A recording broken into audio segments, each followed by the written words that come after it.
નમસ્કાર મિત્રો આજે તમારી સમક્ષ તમારા પુત્ર અથવા પુત્રીના લગ્ન થવામાં કોઈ પણ પ્રકારની બાધા આવતી હોય તો આજનો ઉપાય એવો સુંદર છે, સરળ છે, જે ઉપાય જેમના લગ્ન થતા નથી તે પણ કરી શકે છે, સાથે એમના માતા પિતા પણ કરી શકે છે અને સાથે એમના બહેન પણ કરી શકે છે. ઘણી વખત આપણે જોયું હોય, અનુભવ કર્યો હોય, સાંભળ્યું હોય કે દીકરો અથવા દીકરી ખૂબ સારું એજ્યુકેશન છે, સુંદર છે, સ્વભાવ સુંદર છે, પરિવાર સુંદર છે, છતાં એમના લગ્નમાં કોઈ પણ રીતે બાધા આવે છે. ઉંમર પણ થઈ ગઈ છે એટલે માતા પિતા ખૂબ ચિંતા કરે છે, એમના બહેન ખૂબ ચિંતા કરે છે, ભાઈ ખૂબ ચિંતા કરે છે, પણ લગ્નમાં કોઈ પણ રીતે બાધા આવી જાય છે. અથવા સગાઈ થઈ જાય છે તો સગાઈ અમુક સમય પછી તૂટી પણ જાય છે. ખૂબ પાકું થઈ ગયું હોય અને સુપાત્ર એમ થાય કે આપણે મળી જ ગયું છે, છતાં અમુક સમય પછી એમાં કોઈ પણ કારણસર એ તૂટી જાય છે. તો આજનો ઉપાય ખૂબ સરળ પણ છે અને ઉત્તમ પણ છે. આ ઉપાય કયા કયા દિવસોમાં આપ કરી શકો છો, આરંભ કરી શકો છો. સૌથી આ ઉપાય કોઈ પણ પ્રદોષમાં આપ આ ઉપાયની શરૂઆત કરી શકો છો. કોઈ પણ સોમવારના દિવસથી આ ઉપાયની શરૂઆત કરી શકો છો. પૂર્ણિમાના દિવસથી આ ઉપાયની શરૂઆત કરી શકો છો અને અમાસના દિવસે પણ આ ઉપાયની આપ શરૂઆત કરી શકો છો. આમાં કોઈ પણ જાતની ખર્ચો નથી, કેવલ આપની શ્રદ્ધા ખૂબ જરૂરી છે. આપને શું શું વસ્તુ જોઈએ એ પણ કહી દઉં. સૌથી પહેલા આપણે એક વાટકો એમાં સરસવનું તેલ જોઈએ અને એક વાટકો તલ જોઈએ. આ બે વસ્તુની આપણે જરૂર પડશે. હવે આ ઉપાય કોઈ પણ જે દિવસો મેં તમને કીધા છે એ દિવસથી આપણે આરંભ કરવાનો છે.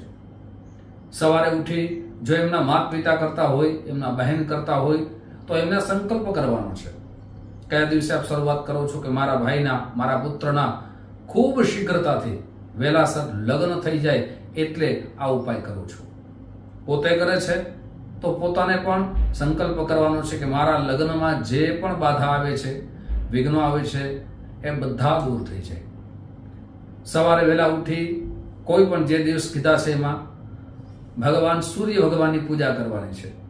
સૂર્ય ભગવાનની પૂજા થઈ ગયા પછી આપ જે પણ પંચાયત દેવતાના આપણા ઘરમાં પૂજા કરતા હોય એ દેવતાની પૂજા કરવાની છે.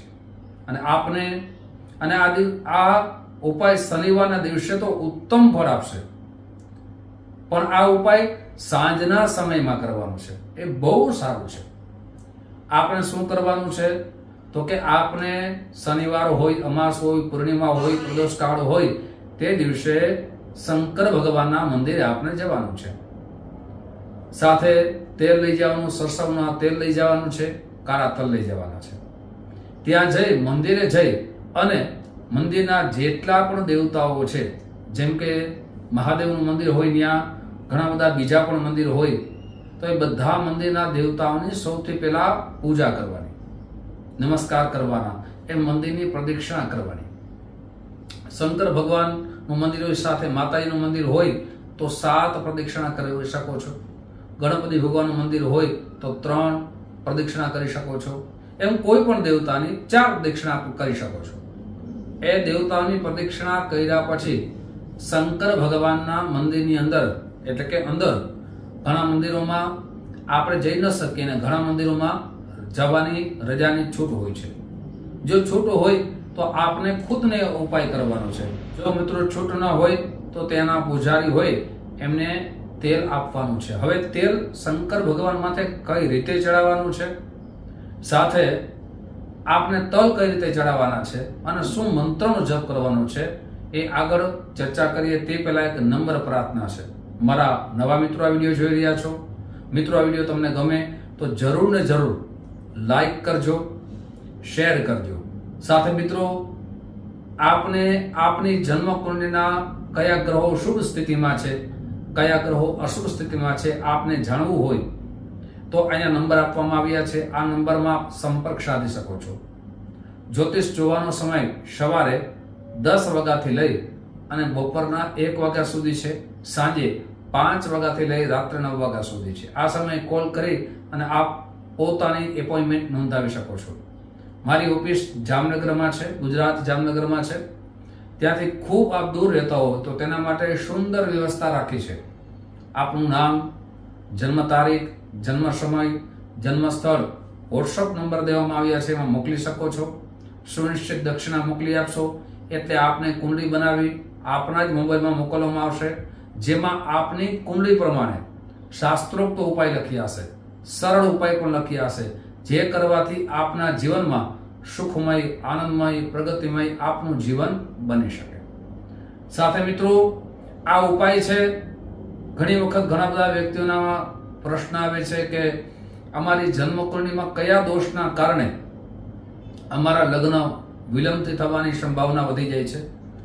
તો મારો અનુભવ છે કે આ 3 ગ્રહોના હિસાબે લગ્ન મોડો થવાની સંભાવના વધી જાય છે. એક તો શનિ ભગવાન નીચ સ્થાનમાં હોય, એની ડિગ્રી ઓછી હોય ત્યારે લગ્ન મોડા થવાની સંભાવના વધી જાય. 7મામાં એની દ્રષ્ટિ હોય અને 7મા ઘરની અંદર પાપ ગ્રહ ઉપસ્થિત હોય, જેમ કે રાહુ છે, કેતુ છે, સૂર્ય છે, મંગળ છે. આવા ગ્રહો જ્યારે 7મા ભાવમાં હોય ત્યારે લગ્ન મોડો થવાની સંભાવના વધી જાય છે, કોઈ પણ રીતે વિઘ્નો આવે છે. તો આ બધા જન્મકુંડળી આપની જે પણ હોય સારા જ્યોતિષ આચાર્ય પાસે બતાવી એનું પણ નિવારણ આપ કરાવી શકો છો. અને જે ઉપાય અમે બતાવીએ છીએ એ ખૂબ સરળ હોય છે, જે બધા કરી શકે. ઘણી બધી પૂજાઓ એવી હોય જેનાથી આપણે દરેક પૂજા ન કરાવી શકીએ, એના માટે અમે સરળ ઉપાય બતાવીએ છીએ. આજનો પણ એવો સુંદર ઉપાય સરળ ઉપાય છે. હવે આપને કઈ રીતે તેલ ચડાવવાનું છે, કઈ રીતે આપને તલ ચડાવવાના છે. હવે કોઈ પણ જે મેં દિવસો તમને કીધા છે, દિવસોમાં આપને શંકર ભગવાનના મંદિરે જઈ અને આપનો જમણો હાથ જે શંકર ભગવાનની બાજુમાં એટલે કે જે જલધારા જતી હોય તેના ખૂણા ઉપર આપને આ રીતે હાથ રાખી અને તેલની ધારા આપને કરવાની છે. અને જો પૂજારી આ રીતે કરી શકે તો ઉત્તમ છે, અને એ રીતે ન કરી શકે તો એમ કહેજો કે શંકર ભગવાનની ઉપર તેલ નથી ચડાવવાનું, પણ એમની બાજુમાં આપને ખૂણા ઉપર જલધારા જતી હોય ત્યાં એમને તેલ ચડાવવાનું છે. સાથે આપને મંદિરમાં પ્રવેશ કરવાનું, જો ઘણા બધા મંદિરોમાં પ્રવેશ કરવાની છૂટ હોય છે, અને જો છૂટ હોય તો ઉત્તમ છે, પણ છૂટ ન હોય તો આપને શું કરવાનું છે કે એક વાટકો આપ તલનો લઈ ગયા છો તો એક બીજો વાટકો લઈ જવાનો છે, અથવા કોઈ પણ પાત્ર છે. હવે આપને ત્યાં બેસી અને 2 માળા કરવાની છે. કયા મંત્રની 2 માળા કરવાની છે? ઓમ ઉમા મહેશ્વરાભ્યામ નમઃ. ઓમ ઉમા મહેશ્વરાભ્યામ નમઃ. આ મંત્રની 2 માળા કરવાની છે. પણ કેવી રીતે કરવાની છે કે એ જે તલ છે એ શંકર ભગવાન ઉપર આપણે ચડાવતા જઈએ, મંત્ર બોલતા જઈએ. શંકર ભગવાન માથે તલ ચડાવતા જઈએ અને મંત્ર બોલતા જઈએ. આ રીતે રુદ્રાક્ષની માળાથી 2 માળા કરવાની છે. હવે મનમાં સંશય થશે ને કે આપણે માળા અને આ તલ સાથે કેમ કરી શકીએ, તો એક એનો બીજું પણ છે કે જે ગણતરીમાં આવે છે, ગણતરીનો પણ ઉપયોગ કરી શકો. સાથે નકર તમારે એમ કરવું કે સૌથી પહેલા શંકર ભગવાન માથે આપ તલ ચડાવો, એ પહેલા 2 માળા કરી લેવી અને પછી એ તલ છે ચડાવતા જવા. અથવા તમારી સાથે કોઈ વ્યક્તિ હોય અને એ માળાની ગણતરી કરે અને તમે તલ ચડાવતા જાઓ તો એ પણ શક્ય બની શકે. આપ તલ ચડાવતા જાઓ એટલે 216 વાર થશે, એટલે વચ્ચેની 2 આંગળી અને અંગૂઠાથી તલ ચડાવતા જવાના. પણ શંકર ભગવાન ઉપર નથી ચડાવવાના, આપણે શંકર ભગવાનની બાજુમાં ચડાવવાના છે. જે જલધારા થતી હોય તેમની બાજુમાં ચડાવવાના છે. આ રીતે નિયમબદ્ધ રીતે આપ 90 દિવસ સુધી આ ઉપાય કરશો તો આપના લગ્નમાં જે પણ પ્રકારની બાધા આવે છે, વિઘ્નો આવે છે, એ ભગવાનની કૃપાથી અવશ્ય દૂર થશે. પણ એ પણ પ્રશ્ન થાય કે 90 દિવસ સુધી એમના માતા પણ ઉપાય ન કરી શકે, એમના બેન પણ ઉપાય ન કરી શકે, તો એમના જે ધર્મના 5 દિવસ હોય એમની ગણતરી કાઢી નાખવાની છે અને પછી પાછી આ ગણતરી ચાલુ કરવાની છે. 25 દિવસ આ ઉપાય કર્યો છે, 25 દિવસ પછી પાછા 5 દિવસ કાઢીને પાછી શરૂઆત કરો ત્યારે જે દિવસ કાઢ્યા હોય એની ગણતરી ચાલુ કરી દેવાની છે. 90 દિવસ સુધી આ રીતે ખૂબ શ્રદ્ધાથી ભાવથી આ ઉપાય કરશો. મને લાગે છે શંકર ભગવાન આપની માથે કૃપા કરશે. કેવળ શંકર ભગવાન નહીં, જે મંત્ર આપ્યો છે એ મા પાર્વતીનો પણ છે અને મા પાર્વતીએ જે ઉપાસના કરી અને પરમાત્માને શંકર ભગવાનને પ્રાપ્ત કર્યા, એમ કોઈ દીકરી કરે તો એમને સારો વર મળે, કોઈ દીકરો કરે તો એને સારી પત્ની મળે અને આપનું જીવન સુખમય પસાર થાય. મિત્રો, આવા જ સરળ ઉપાય તમારી સમક્ષ મૂકતો રહીશ. આપ જે માધ્યમથી આ વિડીયો જોતા હો, ફેસબુકના માધ્યમથી વિડીયો જોતા હો, તો જરૂર ને જરૂર અમારા આ પેજને ફોલો કરી લેજો. આપ યુટ્યુબના માધ્યમથી અમારા ચેનલને જોતા હો, પહેલી વખત વિડીયો જોતા હો, તો અમારા ચેનલને સબસ્ક્રાઇબ કરી લેજો, જેનાથી આવા સુંદર ઉપાય તમે જાણી શકો, તમારા જીવનમાં જ્ઞાન પણ વધે અને આપના જીવનના વિઘ્નો પણ દૂર થઈ શકે. મિત્રો, ફરીથી આવા જ ઉપાય તમારી સમક્ષ રાખતો રહીશ. આપ જે પ્રેમ આપો છો એ પ્રેમ બદલ આપ સૌનો હૃદયથી ખૂબ ખૂબ આભાર. જય શ્રી કૃષ્ણ. મહાદેવ.